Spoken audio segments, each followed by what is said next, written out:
before I give the space or the mic to Dr. Al-Faqih, I'll just introduce her. Very outstanding, illustrious person who's both academic, intellectual, researcher, everything all rolled into one.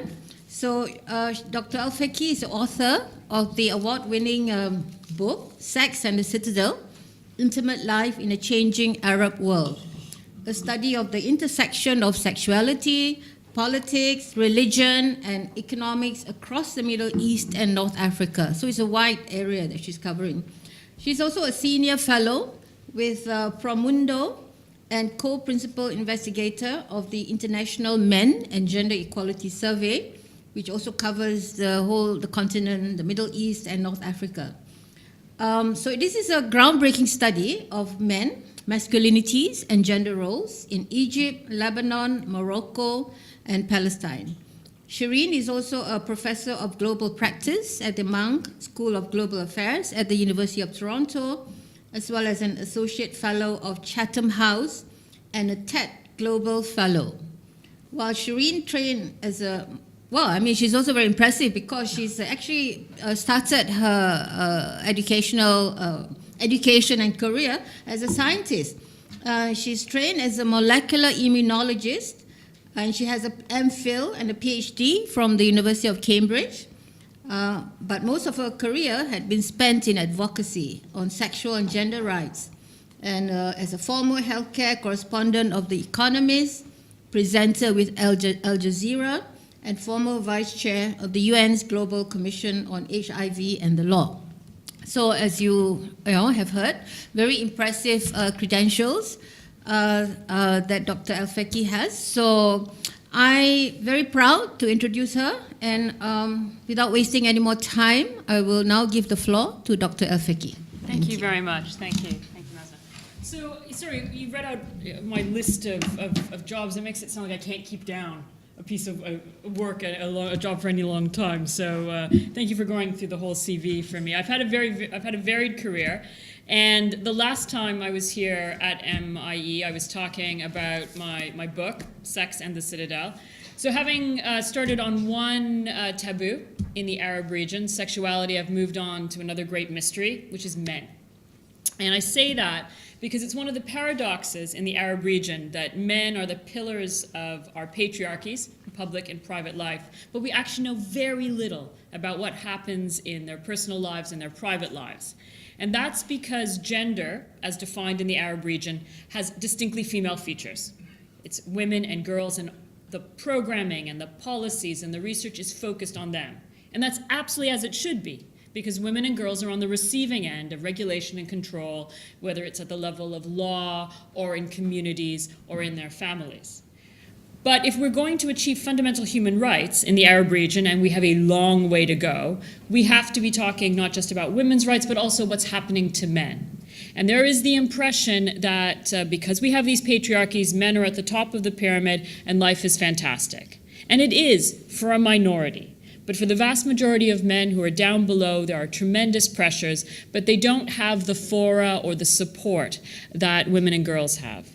And this leads to all sorts of problems in public and private life. And so this is why we undertook this study, to really get some data, to really have empirical basis to talk about men, to work with men. Because one of the other problems, particularly in the West, is that to put it bluntly, Arab men have something of a public relations problem, and they are very much framed in terms of misogyny and violence. And of course there are men like this, but these are the men on the margins. What you don't hear really are the stories of the men in the mainstream. And this is what Images, the International Men and Gender Equality Survey, provides by surveying thousands of men and women about how they see their lives today across the region. So, just a little bit about Permundo. So this is the group that created the International Men and Gender Equality Survey. The NGO was founded about 20 years ago now. It's the world's leading group that's focused specifically on working with men and boys on gender equality, including the prevention and support related to gender-based violence. We have offices around the world in Brazil, DRC, Portugal, and the US.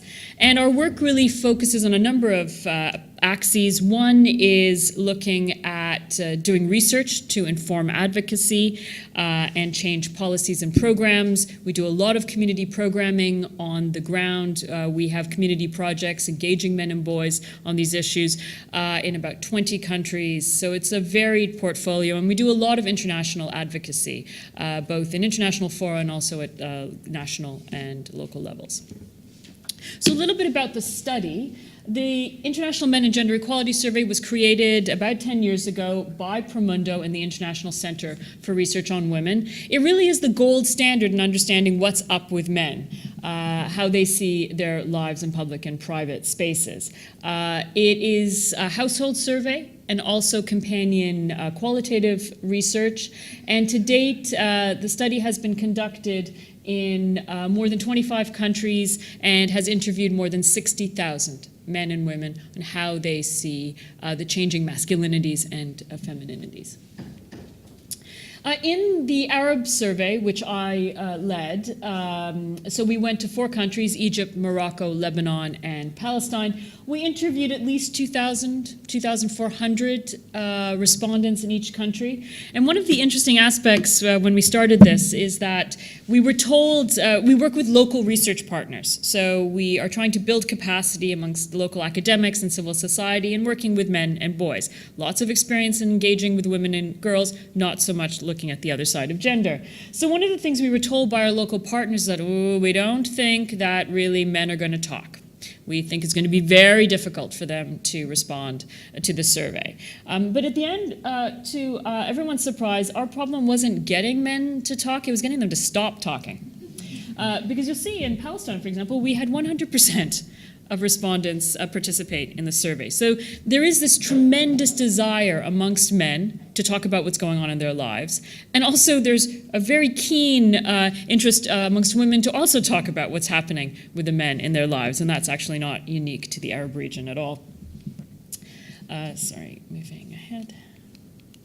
So a little bit about the methodology of images. So the survey was conducted between the spring of 2016 and 2017.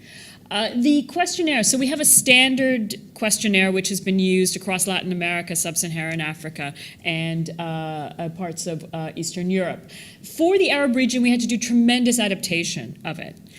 Those of you who are from the region or work in the region know that we have 3 red lines. These are topics we're not supposed to touch. That would consist of religion, politics, and sex. So not surprising, when we went out with this survey, in many cases, some of the questions, particularly around men's sexual lives, were simply not fieldable in these countries, in part because in some countries you have to have government approval to put your survey out into the field, and asking questions about sexual practices was simply not on. And also because in some countries, in particular in Palestine, these are small communities, people know, everyone knows everyone, and there was a certain reluctance amongst the field workers to really broach some of these sensitive questions. So these issues around religion and politics and sex we took out of the household survey and put into qualitative research in focus group discussions and in-depth interviews. What's more interesting than the topics we left out are the topics that we put in, because this is working in conjunction with our local research partners who really wanted to better understand how men are engaged or interact with a number of pressing topics for them. And those varied from country to country. So in Egypt, for example, we looked at men's attitudes towards and involvement in household decision-making around female genital mutilation. In Palestine, we looked at the effects of occupation on how men and women are defining their gender roles. Similarly, we looked at the impact of conflict, and in particular the effects on Syrian refugees, of displacement, how this affects ideas of manhood. We looked at attitudes towards marriage and divorce, migration, honor and honor-related violence, and also the very hot topic in the region, which is sexual harassment and sexual assault in public spaces. The surveys were conducted in local Arabic dialects, so they really spoke to people on the ground. In 2 of our countries, we worked with nationally representative samples. In Egypt, we worked in 5 governorates, and in Morocco, we interviewed respondents in 1 region. We only ever have men interviewing men and women interviewing women. As you can imagine, things start to get a little bit complicated when you have women interviewing men and vice versa. And according to standard international ethical practice, we only ever interviewed 1 respondent per household. So there is a vast amount of data in Images Middle East and North Africa. The survey consists of about 300 items. That's the household survey, and then of course there are the qualitative question guides. It takes almost an hour to complete. So we are looking at the 360 view of men's and women's lives. So we're looking at their attitudes towards gender equality in public and private life. We're looking at household relations, what's happening at home, how were men treated as boys, how were girls treated how were women treated when they were girls, what did their mothers do, what did their fathers do in terms of decision making and housework. We look at violence, both perpetration, so frequencies of perpetration, of men's perpetration of gender-based violence and women's experience, but also we look at the drivers. What's pushing men to engage in these behaviors? We have a series of questions on health and well-being, and we also look at mental health, which includes the impact of displacement, conflict, and economic stress on men's psychological state. So again, tremendous data. These are just snapshots. I'm very happy to go into some of the details in the Q&A session. So one of the key take-home messages from this survey is that the men are very much defining themselves as breadwinners. To be a man is to provide for your family, and if you can't do that in a climate where we have double-digit unemployment across the region, and we have millions of refugees and migrants who struggle to find work, this is having an enormous impact on men's sense of self.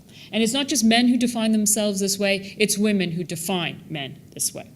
So we ask a number of questions of men. Are you frequently stressed or depressed because you have a lack of work or income? Do you sometimes feel ashamed to face your family because you lack work or income? Do you worry about providing your family with daily necessities? And in most of our countries, this level of anxiety for men is going from about 40% in Egypt to more than half of men in Palestine. These men are feeling the pressure, and as I said, largely from shifting economic circumstances. This manifests itself in various ways, but this is just one measure of this. We use something, a standardized scale to measure depressive symptoms.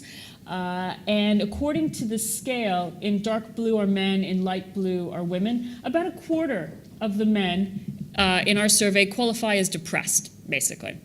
So, and it's upwards of a third of women rising to 52% in Egypt. Now, when I presented this data at Chatham House last year, we had an eminent Arab journalist on the panel, and he said, only 52% of women in Egypt depressed? That's amazing. I would have expected 80%, 90% to be depressed.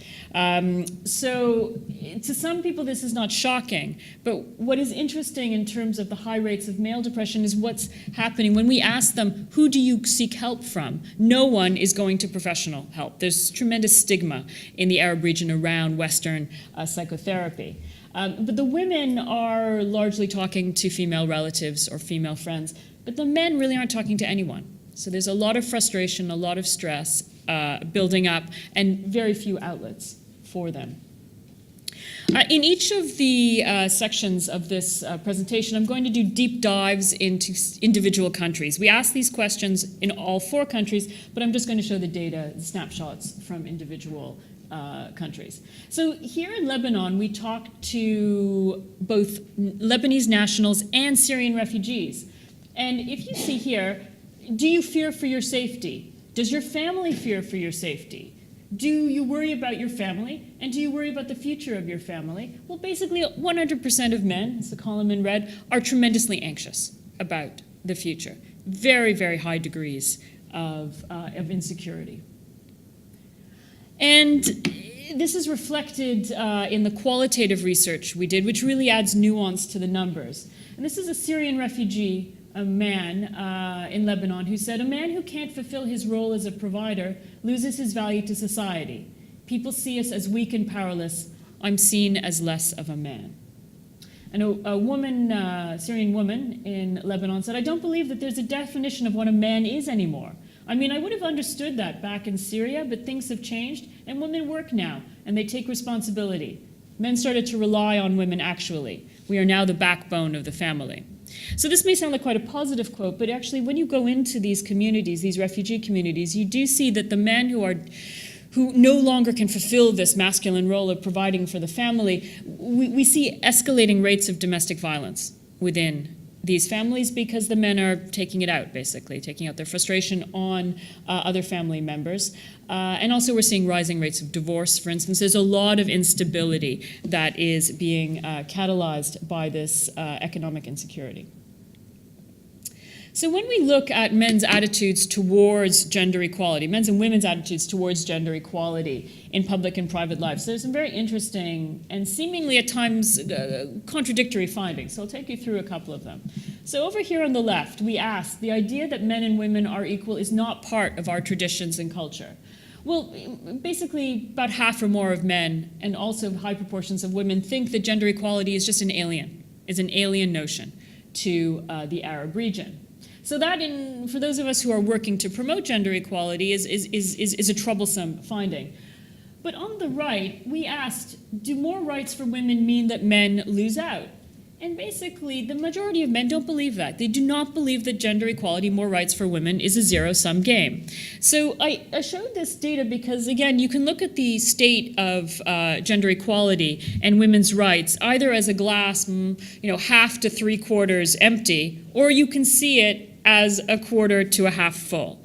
And so in every piece of data I show, there is a minority at least of men who are actually doing things differently, thinking differently. And for those of us who work in the region, that's actually quite positive. We take hope from that because there are the seeds of change within these outliers. Now we calculate something called the GEM scale, the Gender Equitable Men Scale. We ask a panel of questions about gender norms in public and private life, and then we calculate scores based on it. You don't need to see the details here, but I just want to point out something quite interesting. So if you look down at the bottom, it is a man's duty to exercise guardianship over his female relatives. Over in Palestine, 82% of men agree with that statement. But what's very interesting is that 64% of women also agree. If you look at the top, a woman's most important role is to take care of the home and cook for the family. Well, nearly 90% of men in Egypt think that's an absolutely fantastic state of affairs, but also more than three-quarters of women agree. And the reason I show you this data and make this point is that it's not just men who are propping up the patriarchy in countries across the region, it's women as well. And so while we have a tremendous body of work to do with men in terms of bringing them up to speed with gender equality, we also have a lot of work to do with women as well. Interestingly, when we look at what's happening in education and employment, and of course this relates to men's sense of self as economic providers.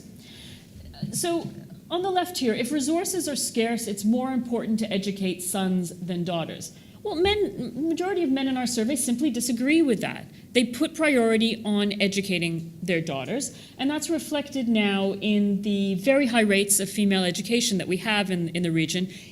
In some countries, particularly in the Gulf states, we actually have more women than men in secondary and in tertiary education. And they're doing better. They're performing better in their educational institutions. The problem we have in the Arab region is not getting women into education, it's getting women into work. Because over here, on the right, we ask the question, when work opportunities are scarce, men should have access to jobs before women. Well, 98% of men in Egypt absolutely agree with that it's men first. But what's interesting is that also very high proportions of women also agree that men should be able to have first choice at the jobs. And this is part of the reason we have such low female employment rates in the Arab region. In the region, we have something called the employment education paradox, basically. These incredibly high rates of education, and yet we actually have the world's lowest rate of female formal labor force participation. The global average, for the global south, it's about 50% of women in the formal workforce. In the Arab region, it's now less than 20%. And part of it is due to these attitudes towards men and work. What's interesting is that, again, the framing of men in the Arab world can be quite negative in many circles in the West. And yet, what gets overlooked is the positive aspects of masculinity in the Arab region. And this is reflected in their attitudes towards fatherhood. The men in our survey love being dads. This is the center of their adult life.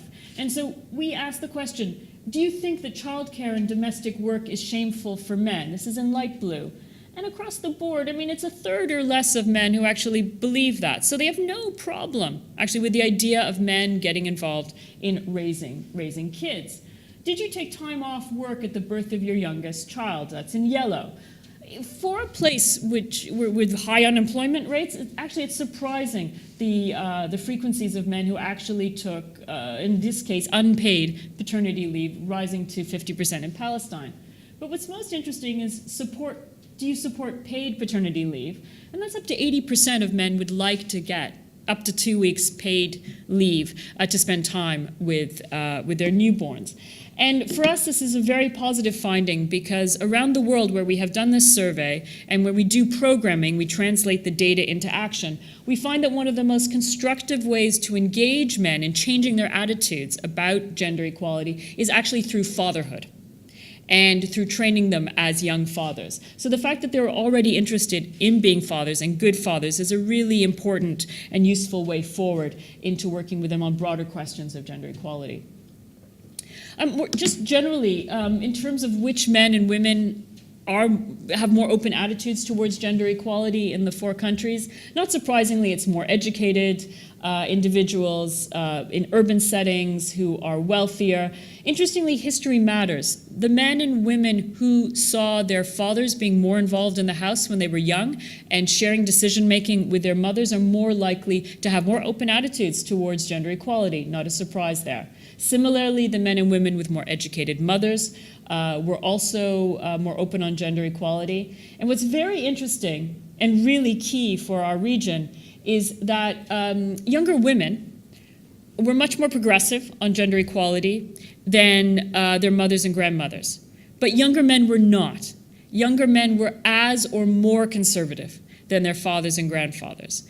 And this is unique now to the Arab region and to 1 or 2 other Muslim majority states where we've done this survey, in that you basically have young men heading in one direction and young women heading in another. And that poses a host of problems, which I look forward to discussing later on. Here I just want to point out some of the tensions that come out in the survey. So we ask this question in all the countries, but I'll just focus on Morocco. This is about men's and women's attitudes towards women in public life. There should be more women in positions of political authority. 2/3 of men believe that, are supportive of that. They don't agree that women are too emotional to be leaders. They don't think that women should leave politics to men. Less than 1/3 of men agree with that. And interestingly, a woman with the same qualifications can do as good a job as a man. Well, that's 82% of men who agree with that. We asked other questions about, would you accept to work with a woman at the same level as you, or even as a boss? So it was amazing. More than 50% of the men in our survey would actually accept to have a female boss, which is really quite extraordinary. Now, it's quite possible that these men think that having a female boss is about as likely as, I don't know, Egypt winning the World Cup. But nonetheless, there is the willingness, the openness to consider some of these unconventional roles for women.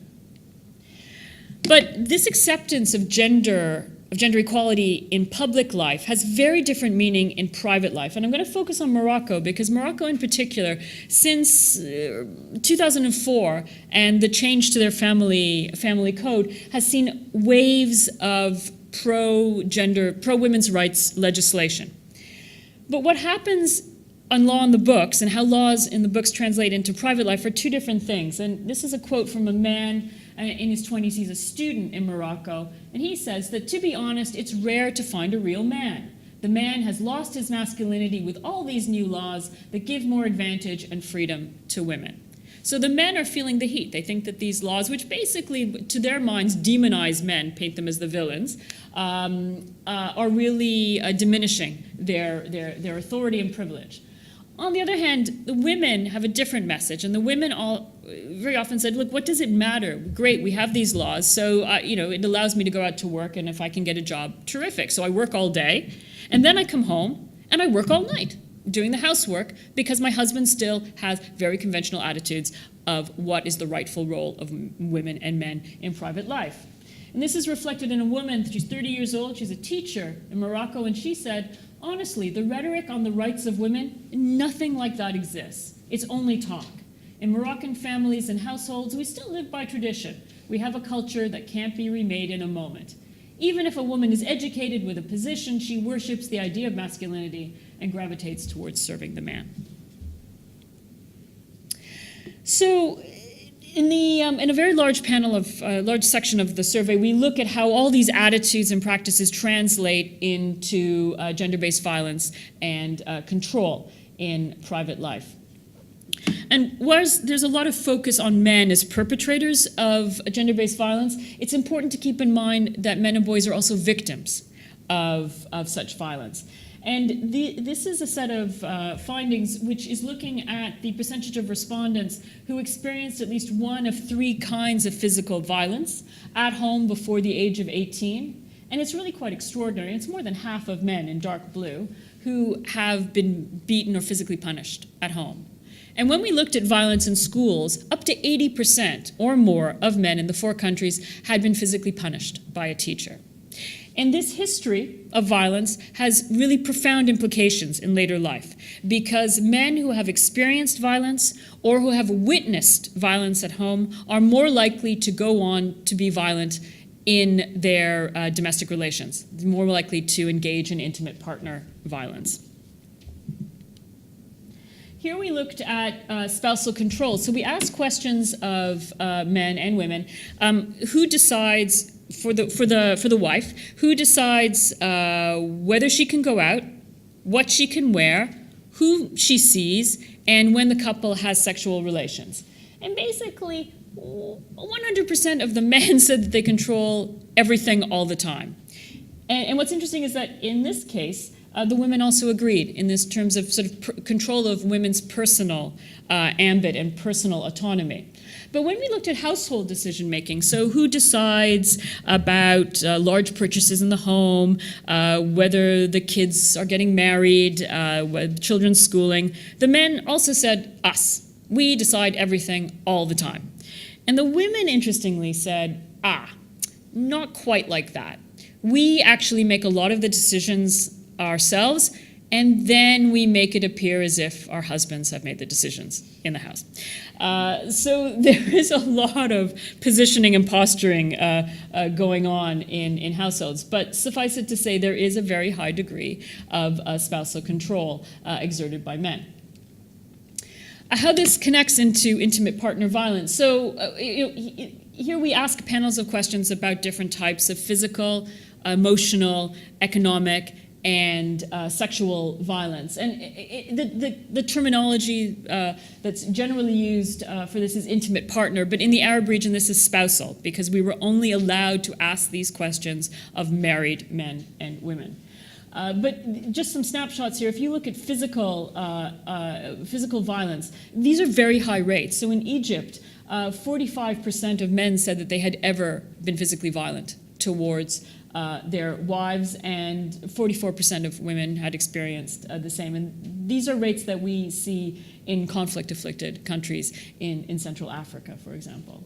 And if you look at emotional violence, incredibly high rates, 82% of men admitting to the perpetration of emotional violence.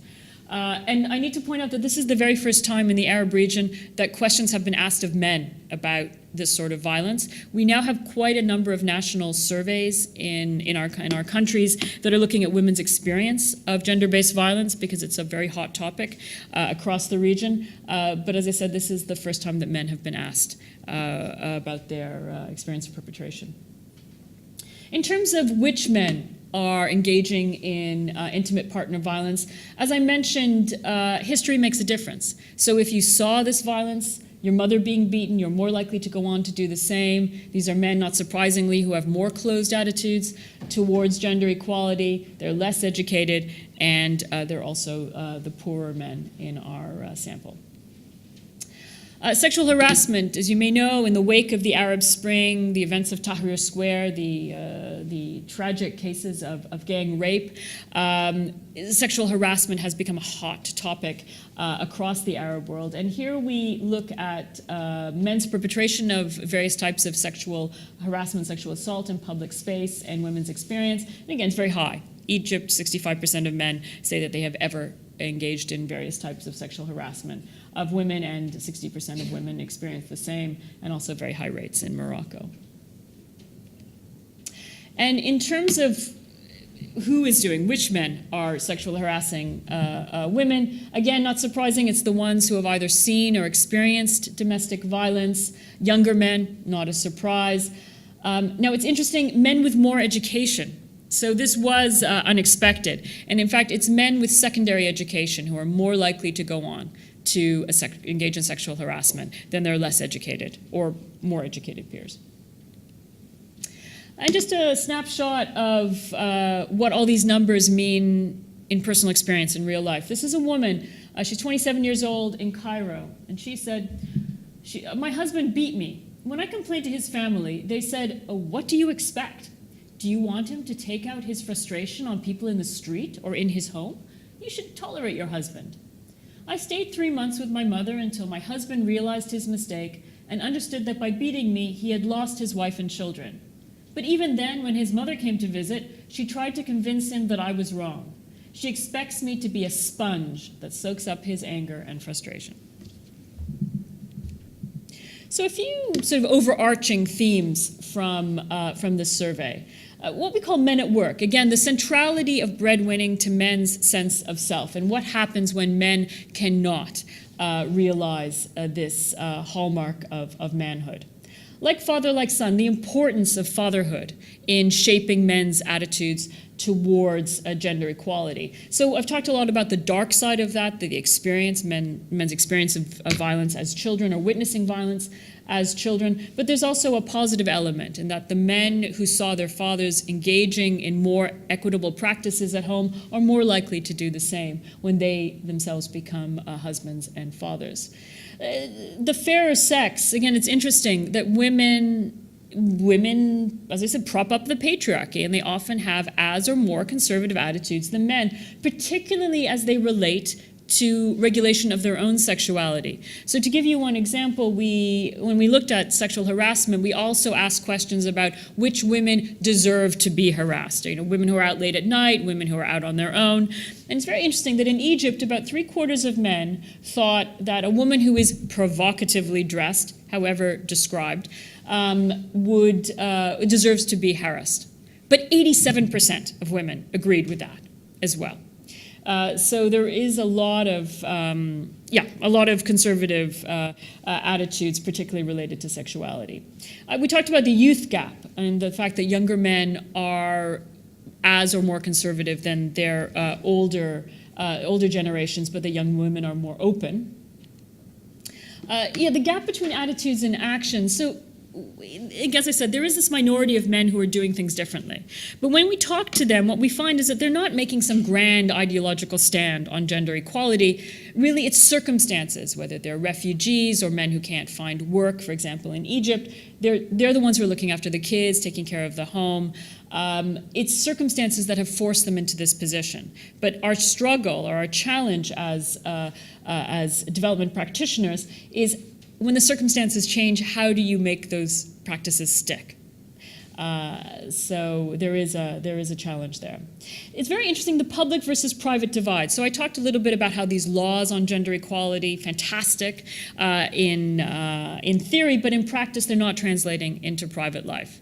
And just one anecdote from Egypt, which pretty well sums this up. There was a woman who said that her husband does the laundry, which is unusual, and it's because they bought a shiny new washing machine. And it's very expensive, and it's very technological, and that's why he does the laundry.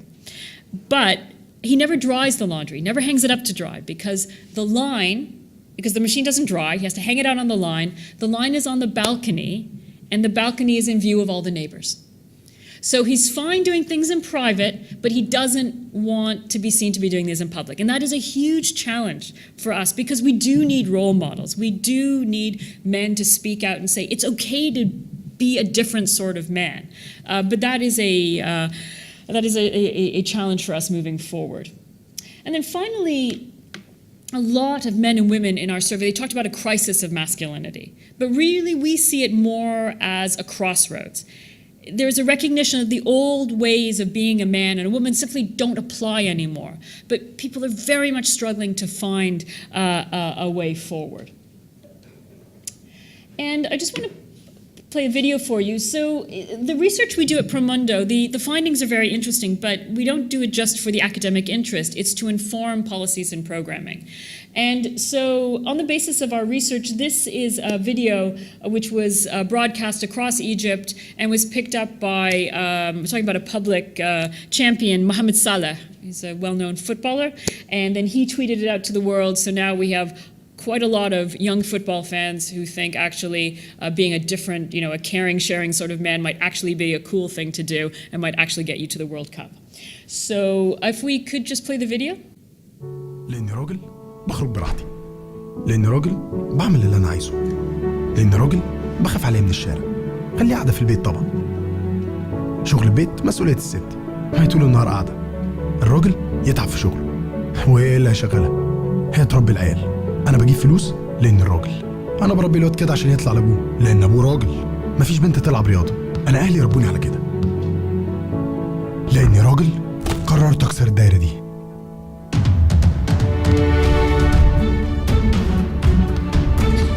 شجعت بنتي تستمر في الرياضة لحد ما بقت بطلة. ساعدتها في تربية الأولاد عشان تاخد فرصتها في شغلها. بشاركها في شغل البيت ومقدر المجهود اللي بتعمله. اهتميت بتعليم أختي لحد ما بقت دكتورة. مؤمن بقدرات زميلاتي وواثق فيهم. لأني راجل قدرت دورها في المجتمع. لأني راجل شاب واجهت العنف ضد المرأة. لأني راجل عنده مروءة اهتميت إنها تاخد حقها وفهمت إن الراجل والست ليهم نفس الحقوق والواجبات. لأني راجل. So this Because I Am a Man, Liani Ragel campaign is now rolling out across the 4 countries, and it's actually galvanizing a really interesting public discussion, which really hadn't happened before in the region. And it's already shaping government policy. The Lebanese government, for example, at the end of last year, the cabinet at least, has proposed introducing 3 days of paid paternity leave, which may not sound like much, but is actually what Holland offers to new fathers as well. So there is a critical importance to this sort of work because it can very powerfully and very quickly start to change policies and practices. And it's on the basis of that we're actually now exploring the possibility of bringing this survey to Singapore and actually more widely in Southeast Asia. Because we do think that there are a number of circumstances, conditions here that actually lend themselves to this sort of research. To begin with, you have what we call mysterious men. Although you do have some work on gender and gender research, it's actually quite limited in looking at what is happening with men and boys. There are clearly a lot of pressing concerns here related to family life in the diverse communities in Singapore, which are of interest to policymakers and civil society. You do have a very strong base of researchers here at NUS and elsewhere, and also a small but very engaged civil society on women's rights that is really the key to doing this sort of survey.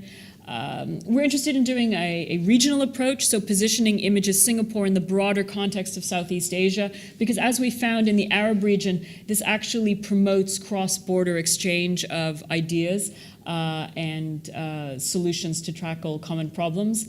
And the challenge in Singapore, as in many higher income countries, is that this sort of work, the surveys that we've done in 25 plus countries, have been under the aegis generally of UN Women or other UN agencies, and they are funded by bilateral donors. Clearly, Singapore doesn't need handouts from outside. So the question always becomes, how do you fund these sort of surveys, and how do you get the government to be interested and take these sort of topics seriously for a commitment of resources? So again, if anyone's interested in seeing this sort of survey in Singapore, very glad to hear from you. And if you have any ideas on partners or potential sources of funding, do speak up. So thank you very much for your attention, and very glad to hear from you, questions and comments. Okay, I think we've had a very fruitful afternoon learning about this huge survey in Minang. And as Dr. Al-Faki was saying, she's looking forward to doing a comparative study with the ASEAN region. So that'll be very exciting to compare, I think, the status of manhood and gender equality. Hopefully on a global scale, you have this huge database. And yeah, so we look forward to the follow-up from these studies. There's a lot of data to be mined and to be analyzed. And but I think we've learned quite a lot today. So let's give Dr. Al-Faki a round of applause. Thank you so much.